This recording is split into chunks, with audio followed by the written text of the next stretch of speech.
सत्साहे गुरु तेरा ही आसरा।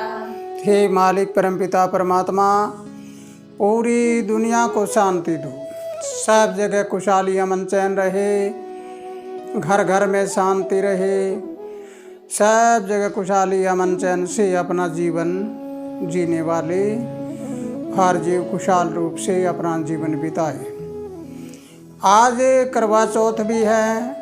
जिन माता बहनों और बेटियों ने करवा चौथ का व्रत रखा है, उस व्रत को भी पूरा ध्यान से सुनना उसके बारे में कि अगर आप नियम पर चलते हैं, अपने पति देव की रक्षा करते हैं, अपने पति देव की हर तरह से अच्छी कामना करते हैं, तो व्रत आपका है सफल। और अगर आप अपने पति को प्रताड़ित करते हैं या बच्चों को प्रताड़ित करते हैं, तो आपका व्रत निष्फल है, वो केवल व्रत है। तो इसलिए आज करवा चौथ के शुभ अवसर पर आप सभी को हार्दिक शुभकामनाएं। प्रभु से अरदास करता हूँ कि हे मालिक परमपिता परमात्मा, सबका सुहाग भाग बना रहे। इस दुनिया में बाप से पहले बेटा ना मरे, पत्नी से पहले कोई पति ना मरे, जवान मृत्यु ना हो, और होने के लिए बनी है, एक दिन होएगी, लेकिन अनहोनी किसी के साथ ना हो। तुम सब भी मेरे साथ मिलकर प्रार्थना करो ताकि दुनिया में शांति हो जाए और सब अपनी नियमावली में रहकर अपना जीवन बिताए। तो प्यारे बच्चों, आज इसे अगले चरण में आपको इस वीडियो को बड़े गौर से सुनना है, ध्यान से सुनना है। ये आपके जीवन के लिए, आप ये सोच के चलिए कि राम बाण है। आपके जीवन को आगे बढ़ाने के लिए, आपको हर सुविधा देने के लिए, आपके जीवन को मंगलमय बनाने के लिए राम बाण है। इसका मतलब बहुत बड़ी दवाई है। अगर इस वीडियो को शुरू से लेकर आखिरी तक सुनोगे और सुनकर इसके ऊपर अमल करके इस पर चल पड़ोगे, तो तुम गुणवान, विद्वान व धनवान बन जाओगे। और ये ज़रूरी नहीं किसी का शरीर कमज़ोर हो तो वो कमज़ोर होता है, नहीं। शरीर भले ही कमज़ोर हो, आत्म बल मजबूत होना चाहिए, फिर इंसान हर जगह से सफलता हासिल कर सकता है। इंसान की सोचन शक्ति कभी कमज़ोर ना हो, वो इंसान बहुत बड़ा धनवान और गुणवान विद्वान बन सकता है। तो आओ हम शुरुआत करते हैं आज कि तुम गुणवान, विद्वान, धनवान कैसे बनो। तो प्यारे बच्चों, प्यारे ज्ञानी पुरुषों, 3 बातों को याद रखना। जीवन में 3 बातों को याद रखना, तुम्हारे जीवन में किसी प्रकार की कोई कमी नहीं आएगी। लेकिन पहले आपको ये सोचना है कि जो खेती करते हैं, उन खेती हर किसानों के लिए भी यही लागू होगा।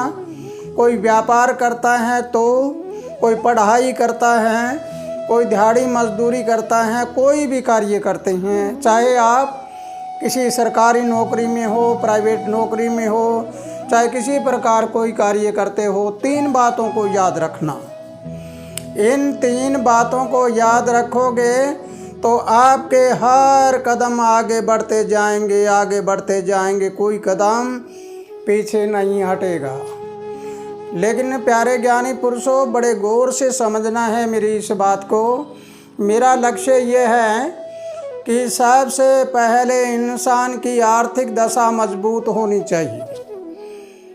अगर अर्थव्यवस्था कमज़ोर है तो ना तो समाज बदल सकता और ना तुम बदल सकते।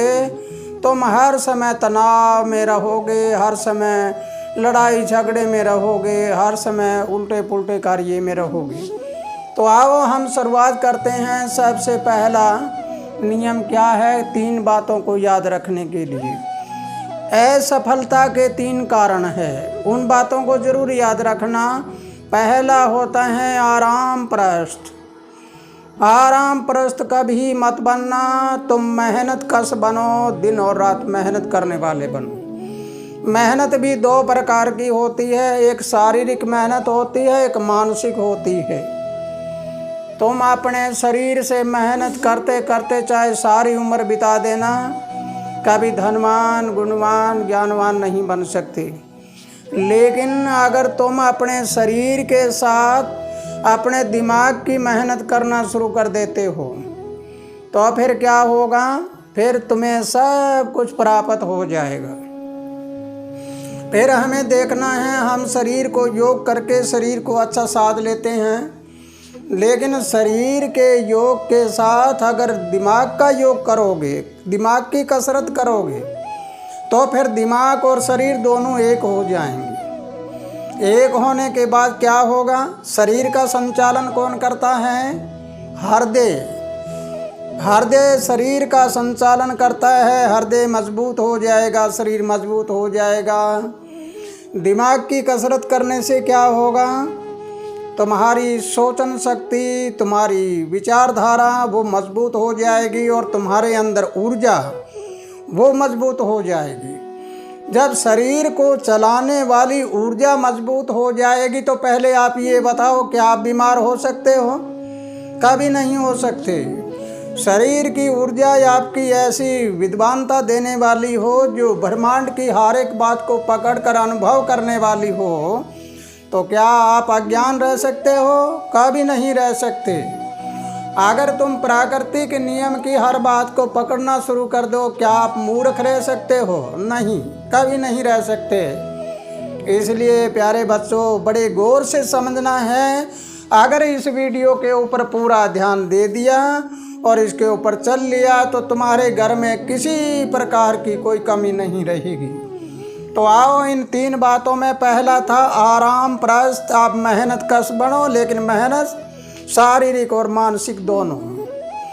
दूसरा होता है मनमानी करना। मनमानी भी 2 तरह की होती है। वो कैसे होती हैं, इस बात में चौंकना मत। एक मनमानी होती है प्रकृति से खिलवाड़ करना, और एक मनमानी होती है लोक लाज की बात को ना मानना।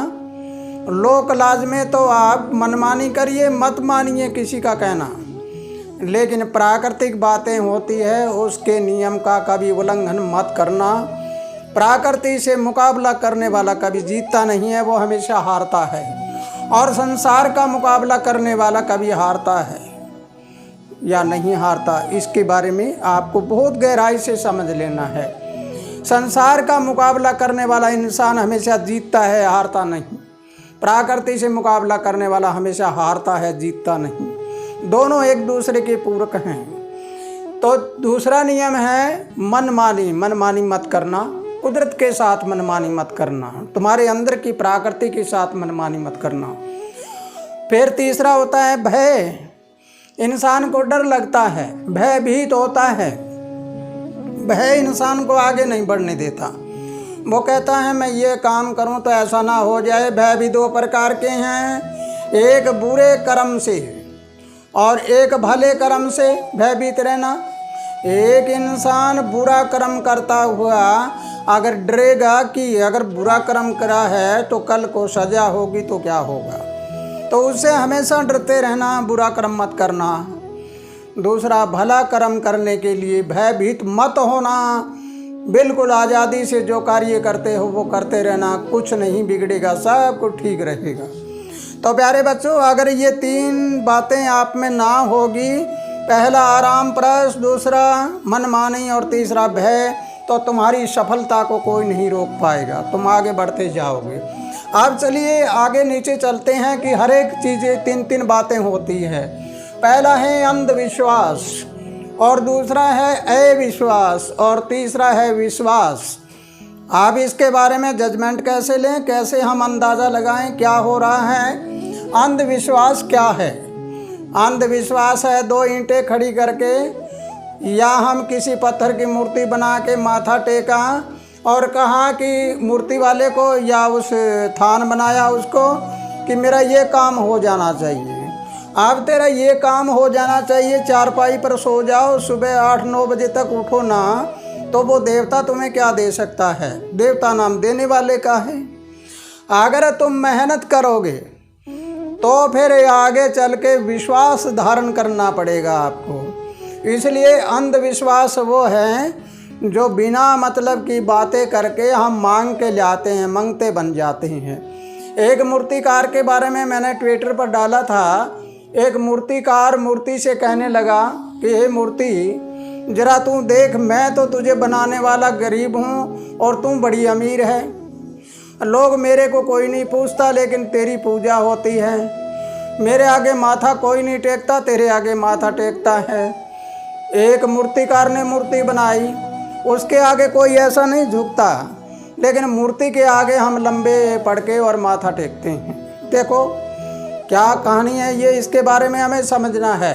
लेकिन मैं मूर्ति पूजा के खिलाफ भी नहीं हूँ और समर्थक भी नहीं हूँ। दोनों बातें हैं, कब समर्थन करता हूँ और कब उसका खंडन करता हूँ, इसके बारे में आपको जानना है। पीछे वीडियो में बताया भी है हमने।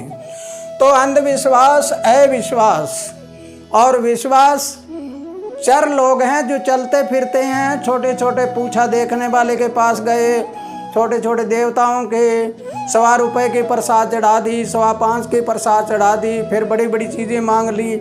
ऐसे देवताओं को रिश्वत देने वाले चार होते हैं जो चलते फिरते रहते हैं। बजरंगबली के मिल जाए तो ठीक है, नहीं देवी माई के चले जाएं। देवी माई के ना मिला भैरों के गए, भैरों के ना मिला गोगे पीर के गए, गोगे को ना मिले तो रामदेव के पास गए, और अनेकों जगह घूमते हैं। ये हैं चर चलते फिरते। फिर है द्विभाषी। दो भाषी लोग जो होते हैं वो एक बार हाँ कहते हैं, एक बार ना कहते हैं। एक बार किसी संत महात्मा के पास गए, उनको गुरु बनाया, और उसके बाद में उन्होंने कहा कि बेटा आपको परमात्मा को ही पूजना है, परमात्मा का ध्यान लगाना है। प्रकृति सबसे बड़ी होती है। छोटी सी कोई कला आई आते ही और उसने जाके और वही ये अंधविश्वासी बातें पैदा कर दी। वहाँ जाके और पूछा देखना शुरू कर दिया और छोटे छोटे अपनी ऐश अमीरी लेना शुरू कर दिया। थोड़े पैसे आ गए, वो चढ़ावा आ गया, अपना टाइम पास कर लिया और दूसरों को कहने लगे तुम भी ऐसा कर लो। अपने शिष्य बना के और उसको आगे चला दिया। फिर क्या हुआ, अंधविश्वास फैल गया। और ये अविश्वास, ये द्विभाषी लोग होते हैं, एक बार इधर जाते हैं, एक बार इधर जाते हैं। तीसरा होता है विश्वास। विश्वासी इंसान होता है वो स्थिर होता है। उसने एक बार पैर रोप दिया, जहाँ खड़े रह गए वहाँ खड़ा रहता है, वो हिलता नहीं है। इस प्रकार स्थिर लोग हैं वो सब कुछ प्राप्त करते हैं। उससे आगे चलकर चार लोग अंधविश्वासी लोग हैं, वो भूतकाल में जीवन जीते हैं, वो पीछे की पुरानी बातें कर कर के जीवन जीते हैं। वो देवता ऐसा हुआ था, वो इतने साल पहले वो फलां अवतार हुआ था, उन्होंने ऐसे कहा था, उन्होंने ऐसे कहा था। ये क्या होते हैं, भूतकाल में जीवन जीने वाले चर होते हैं। और भविष्य काल में जीवन जो जीते हैं वो अविश्वासी होते हैं। वो विश्वास नहीं करता कि कल पता नहीं क्या हो जाए। लेकिन तीसरे नंबर पर आते हैं स्थिर लोग, वर्तमान में जीवन जीते हैं। कल कुछ नहीं था, आगे भी कुछ नहीं होगा। जो मैं आज करता हूँ वो सबसे अच्छा होता है। वर्तमान का जीवन अच्छा जी लिया तो वो सब कुछ अच्छा होता है, उसके आगे कुछ नहीं होता। तो प्यारे बच्चों, भूतकाल में जीवन जीना ये एक पत्नी का रूप है घर में। लेकिन मैं सभी के बारे में नहीं कह रहा। माता बहन बेटियां भी ऐसी सुदृढ़ होती है, मजबूत होती है, सिंह जैसी होती हैं, बड़ी अच्छी विचारधारा की होती है। माताएं बहनों का 4 रूप होता है, चतर, चटोरी, फूहड़ और कलेशन। जो चतुर होती हैं वो राज भी करती है, वो हर समय हर राज काज को संभालती है। उसका जिक्र नहीं है, ये विचारधारा का जिक्र है। इसमें कोई नर नारी नहीं होता। और भविष्य काल में जीने वाला बेटा होता है। बेटा सपने लेगा कि ये इतनी मेरे ज़मीन आती है, इतने मेरे पैसे आते हैं, मैं ऐसे कर दूंगा, मैं ऐसे कर दूंगा, मैं ऐसे कर दूंगा। बस ये बेटा भविष्य काल में जीवन जीता है। ये पति है, ये घर का पिता है, ये वर्तमान में जीवन जीता है। कैसे जीता है जरा गौर से सुनना है इसको, कि इस पति को और इस पिता को, बेटे के पिता को ये पता होता है कि तुम अपने बच्चों को रोज़मर्रा की चीज़ें कहाँ से ला कर देगा। वो कहीं काम करता है, कहीं खेती करता है, नौकरी करता है, कुछ भी करता है, इसको हर चीज़ उपलब्ध करानी होती है। तो ये अगर वर्तमान में काम नहीं किया तो इनको क्या देगा। लेकिन बेटा काम करे या ना करे, वो तो भविष्य की बात सोचता है कि मैं अपना जीवन कैसे बनाऊं, अपने पिता की जायदाद को कैसे बरतूं। और ये पत्नी है, ये भूतकाल में रहती है हमेशा। भूतकाल में रहने का मतलब ज़्यादातर माताएं बहनें अपने पीहर की ओर रहती है। वहाँ देखती हैं कि वो भी ऐसा हो जाए, वो भी ऐसा हो जाए, और बहुत सी ऐसी पुरानी बातें कर करके वो कहेंगी ऐसा होना चाहिए, ऐसा होना चाहिए, ऐसा होना चाहिए। इस भूतकाल की वजह से ये वर्तमान परेशान होता है। जब ये वर्तमान परेशान होता है तो ये बेटा बंटवारा करने लग जाता है। माँ बेटा एक होकर दोनों भविष्य और भूतकाल दोनों एका करके और पति को और पिता को प्रताड़ित करते रहते हैं। तो प्यारे बच्चों, इस बात को बड़े गौर से समझना है और सुनना है। मतलब ये किसी की वो बात नहीं है, किसी की अनदेखी करना या किसी के बारे में कोई कुछ कहना, ये बातें हकीकत है। आप ज़रा चलिए आगे। घर में पति या बच्चों का पिता ये मूल धन है, और बेटा और भविष्य काल में रहने वाला ये ब्याज का ब्याज है, और पत्नी है ये ब्याज है। अब हमें सोचना है कि ये मूल धन 100 रुपये कमा के ले आया, तो यहाँ पर 10% ये ब्याज यानी धर्म पत्नी को इन्होंने पुण्य कर्म में लगाने के लिए दे दिया कि आप इनका पुण्य कर्म करिए, क्योंकि धर्म पत्नी घर की लक्ष्मी होती है। ये लक्ष्मी जी अगर 10% पुण्य कर्म में लगा देती है तो फिर क्या होगा आगे चल के 10% ये मूलधन वाला अपने निजी खाते में जमा कर दे, जो भविष्य में काम आए, और ये 80% पैसे हमारे पास बच गए। इन 80% पैसों में हम रोज़मर्रा की चीज़ें खरीदें। लेकिन याद रखना, इस 80% को मूलधन को समाप्त नहीं करना। मूलधन को समाप्त ना करके ब्याज यानी मूलधन का ब्याज और इस ब्याज का ब्याज, उसमें से हमें 10% जमा करना है, और 10% भविष्य निधि खाते में रखना है, पुण्य कर्म में देना है, और 80% इसमें देना है। कहने का भावार्थ मूलधन हमारा समाप्त ना हो जाए। पति अगर समाप्त हो गया तो माँ बेटे के पास कुछ नहीं। अगर मूलधन समाप्त हो गया तो पीछे बनने वाला कुछ नहीं, कर्जवान रह जाओगे। इसलिए प्यारे बच्चों, अगर ये बात आपको समझ आ गई है तो फिर इस बात को और गौर से सुनना है कि इस मूलधन को सुरक्षित रखना है। मान लो आपके पास 5,000 रुपये है, तो 5,000 रुपये को कभी भी बरतिए मत। इन 5,000 रुपये से और कोई आमदनी करके उसका जो बनता है, उससे और आमदनी करके उसको जब बनता है, उसको तुम इस तरह 60% करके और उसमें 10 और 80 करके और बरतिए।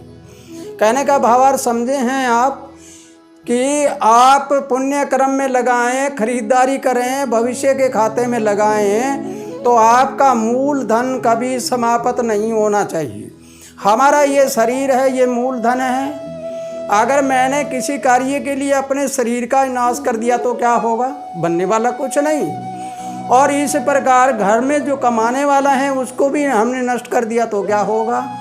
फिर बचने वाला कुछ नहीं। तो प्यारे बच्चों, इस बात को याद रखना। मैं उस ब्याज का ब्याज नहीं कह रहा। कभी तुम किसी से 10-15 रुपये सैकड़ा ब्याज लेने लग जाओ, वो ब्याज का जिक्र नहीं है।